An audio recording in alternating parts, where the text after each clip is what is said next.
رضا گھر چھوڑنے کے بعد شمائلہ سے اپنے باپ کے بارے میں کہتا ہے کہ اب کچھ بھی ہو جائے میں اس آدمی کے گھر واپس نہیں جاؤں گا، چاہے اس کے لیے مجھے اپنا لائف سٹائل ہی کمپرومائز کیوں نہ کرنا پڑے۔ لیکن رضا کو اسی دن پتہ چل جاتا ہے کہ وہ تو اس قابل ہے ہی نہیں کہ اپنے باپ کے بغیر ایک قدم بھی اٹھا سکے۔ دونوں میاں بیوی ہوٹل میں کھانا کھاتے ہیں اور پھر رضا جب اپنے کارڈ سے پیمنٹ کرنے کی کوشش کرتا ہے تو اس کے دونوں کارڈز ان ایکٹیو ہوتے ہیں۔ شمائلہ کے سامنے اپنی عزت بچانے کے لیے کہتا ہے کہ ان کی مشین خراب ہوگی، لیکن پھر اے ٹی ایم پہ جا کے چیک کرتا ہے تو پتہ چل جاتا ہے کہ اس کے کارڈز تو اس کے باپ نے بلاک کروا دیے ہیں۔ اب رضا کے پاس نہ کھانے کے پیسے ہیں نہ رہنے کے، اور شمائلہ اس سے ضد کرتی ہے کہ جو اپارٹمنٹ اسے پسند آیا ہے وہیں شفٹ ہو جاتے ہیں۔ اب تو رضا کو بہت غصہ آتا ہے اور شمائلہ سے کہہ ہی دیتا ہے کہ تمہیں ایک بات سمجھ کیوں نہیں آ رہی کہ ہم لٹرلی کنگال ہو چکے ہیں۔ شمائلہ سوچتی ہے کہ میں نے تو اس لڑکے سے اس کی عمارت دیکھ کے شادی کی تھی، مجھے کون سا اس سے محبت ہے۔ تو اب بہت جلد شمائلہ اس رضا کو اکیلے چھوڑ کے چلی جائے گی، جس کے بعد جا کے رضا کو احساس ہوگا کہ اس کے ماں باپ نے تو صحیح پریڈکشن کی تھی اس لڑکی کے بارے میں کہ یہ لڑکی تم سے نہیں تمہارے پیسے سے محبت کرتی ہے۔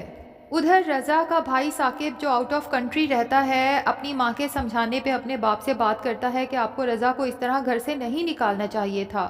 جو بھی ہے وہ آپ کی اولاد ہے، اب پتہ نہیں وہ کہاں مارا مارا پھرے گا۔ لیکن رضا کے فادر کہتے ہیں کہ ایک دفعہ اسے در در کی خاک چھاننے دو تاکہ اسے بھی احساس ہو جائے کہ اپنے باپ کے بغیر وہ ایک قدم بھی نہیں اٹھا سکتا۔ اور رضا کی ماں کو اپنی دوست کے تھرو پتہ چل جاتا ہے کہ سائرہ امید سے ہے، وہ تو بہت پریشان ہو جاتی ہے کہ اب کس منہ سے سائرہ کو واپس لے کے آئیں۔ رضا تو دوسری شادی کر چکا ہے اور سائرہ کے ماں باپ کسی صورت بھی اپنی بیٹی کو اب رضا کے ساتھ زندگی گزارنے کی اجازت نہیں دیں گے، اسی لیے رات کو جب لیٹتی ہے تو پریشانی میں اپنے شوہر سے کہہ ہی دیتی ہے کہ رضا کی پریشانی تو ایک طرف، لیکن زیادہ پریشان میں اس کے ہونے والے بچے کے لیے ہوں۔ جس پہ رضا کے فادر کہتے ہیں کہ کیسی باتیں کر رہی ہو، تمہیں اچھے سے پتا تو ہے کہ رضا نے وہ سب جھوٹ بولا تھا اپنی دوسری بیوی کو اس گھر میں لانے کے لیے۔ جس پہ رضا کی ماں کہتی ہے کہ میں رضا کی دوسری بیوی کی نہیں بلکہ اس کی پہلی بیوی سائرہ کی بات کر رہی ہوں، مجھے آج ہی پتا چلا ہے کہ سائرہ امید سے ہے۔ یہ سن کے تو رضا کے فادر بھی بہت زیادہ بے چین ہو جاتے ہیں، ویسے بھی انہیں اپنی بہو سائرہ بہت پسند ہے،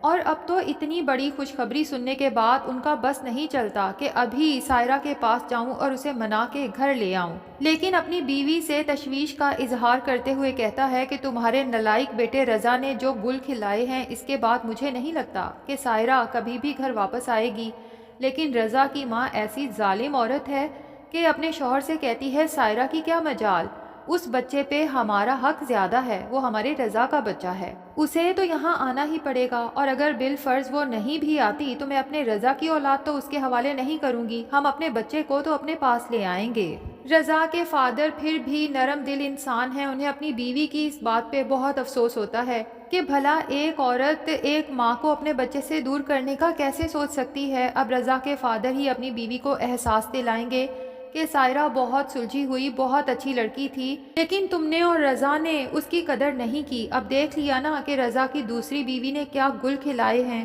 ایک تو چوری کی اور پھر بجائے شرمندہ ہونے کے ہمارے بیٹے کو ہمارے ہی خلاف بھڑکا دیا کہ ہم نے جان بوجھ کے اس پہ چوری کا الزام لگایا ہے۔ اب بھی اگر تمہیں عقل نہیں آتی تو مجھے بہت افسوس ہوگا، بہتر یہ ہے کہ تم جا کے سائرہ سے معافی مانگو اور اپنے بیٹے کو بھی 2 دن ادھر ادھر کی ٹھوکر کھانے کے لیے چھوڑ دو، اس سے کانٹیکٹ نہ کرنا۔ بہت جلد یہ لڑکی شمائلہ رضا کو خود ہی چھوڑ جائے گی اور رضا کو بھی 2 دن میں تارے نظر آ جائیں گے، پھر اس کے بعد جب وہ گھر واپس آ کے معافی مانگے گا تو ٹھیک ہے، ہم ماں باپ ہیں، ہم اسے معاف کر دیں گے، لیکن یہی شرط ہوگی کہ وہ سائرہ کے ساتھ اب اخلاق سے رہے گا۔ دوسری طرف کشف کو تو اس شمیم پہ شک ہے کہ یہ اچھے ہونے کا صرف ناٹک کر رہی ہے، ورنہ اس کی نیچر ہی نہیں ہے کہ یہ کسی کے ساتھ بھلائی کر سکے۔ اب کشف کچھ دن کے لیے اپنے گھر آ جاتی ہے، لیکن مجبوری کے تحت اپنے ماں باپ کو بھی شمیم کی حرکتیں بتا نہیں پاتی، کیونکہ اس کے ماں باپ پہلے ہی سائرہ کی وجہ سے بہت پریشان ہیں۔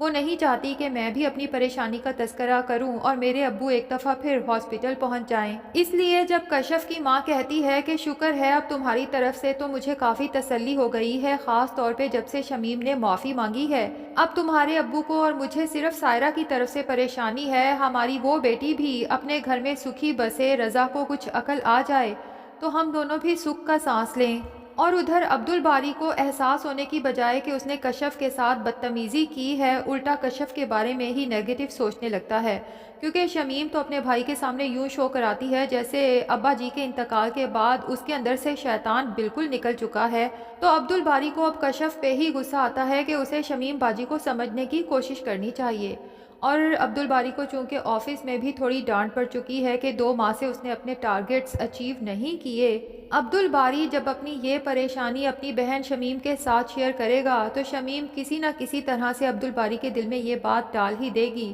کہ یہ سب کچھ بھی کشف کی وجہ سے ہوا ہے، اس نے تمہیں 2 مہینے سے پریشان کر رکھا تھا، اس کی وجہ سے تمہیں گھر بھی چھوڑنا پڑا اور جاب پہ بھی فوکس نہیں کر پائے، اور خود دیکھو کتنے مزے سے اپنے ماں باپ کے گھر میں جا کے بیٹھ گئی ہے، اسے ذرا پرواہ نہیں ہے کہ میں اکیلی سارا دن گھر کے سارے کام کرتی ہوں۔ بہرحال ادھر کشف کے پیرنٹس سوچتے ہیں کہ کشف اتنے دن سے گھر میں ہے، کہیں اس کی عبدالباری سے لڑائی تو نہیں ہوئی، تو کشف محض اپنے پیرنٹس کو تسلی دینے کے لیے کہ ایسا کچھ بھی نہیں ہے اپنے گھر مجبوراً واپس آ جاتی ہے، حالانکہ اب اس کا شمیم کی شکل دیکھنے کا بھی دل نہیں چاہتا، اور شمیم جب دیکھتی ہے کہ گھر پہ کوئی بھی نہیں ہے، کشف اکیلی ہے، تو بالآخر اپنا اصل چہرہ اس کے سامنے دکھا دیتی ہے، کشف سے کہتی ہے کہ تمہاری وجہ سے میرا باپ مجھ سے ناراض ہی اس دنیا سے چلا گیا، تمہاری وجہ سے عبدالباری مجھ سے ناراض ہوا اور گھر چھوڑنے پہ مجبور ہو گیا، تم کیا سمجھتی ہو کہ میں نے سچ میں تمہیں معاف کر دیا؟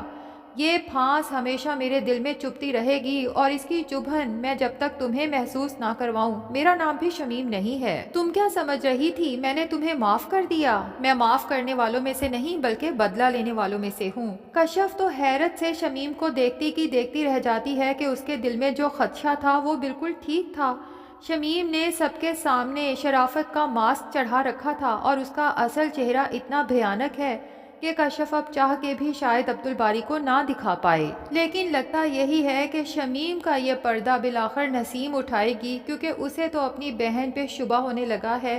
کہ یا تو شمیم مجھ سے بھی سب کچھ چھپا رہی ہے یا پھر ابا جی کی موت نے اس کے دماغ پہ اثر کر دیا ہے،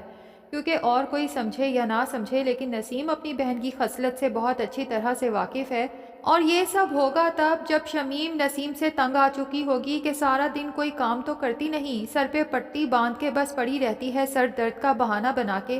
تو شمیم نسیم سے کہے گی کہ کافی دن ہو گئے ابا جی کے انتقال کو، اب تو سوگ کے دن بھی ختم ہو گئے، تو تم بھائی اپنے گھر واپس جاؤ اپنی بیٹی کو لے کے، ہمارے گھر کے حالات تو پہلے ہی بہت خراب ہیں، ہم اتنے لوگوں کا خرچہ نہیں اٹھا سکتے۔ تب جا کے نسیم اس شمیم کی اصلیت معلوم کرنے کی کوشش کرے گی اور عبدالباری کو بتائے گی کہ جسے تم اپنی خیر خواہ سمجھ رہے ہو دراصل یہ میٹھی چھری بن کے تمہارے اور کشف کے رشتے کی جڑیں کاٹنے میں مصروف ہے۔ تو ناظرین، دونوں ہی بہنیں کشف اور سائرہ اس وقت مشکل زندگی گزار رہی ہیں، اگرچہ اس کی وجہ ان کے سسرال والے یا شوہر ہیں، لیکن غلطی تو منور صاحب یعنی کہ ان کے فادر کی بھی ہے کہ شمیم کی باتوں میں آ کے دونوں بیٹیوں کا رشتہ کر دیا، یہ سوچے بغیر کہ وہ آگے خوش بھی رہیں گی یا نہیں۔ تو ناظرین، کیا خیال ہے، کیا کشف اور سائرہ کی اس بربادی کا اصل ذمہ دار ان کا باپ ہے یا شمیم؟ کمنٹ سیکشن میں ضرور بتائیں۔ ویڈیو پسند آئی ہے تو لائک اور چینل کو سبسکرائب بھی ضرور کر لیں۔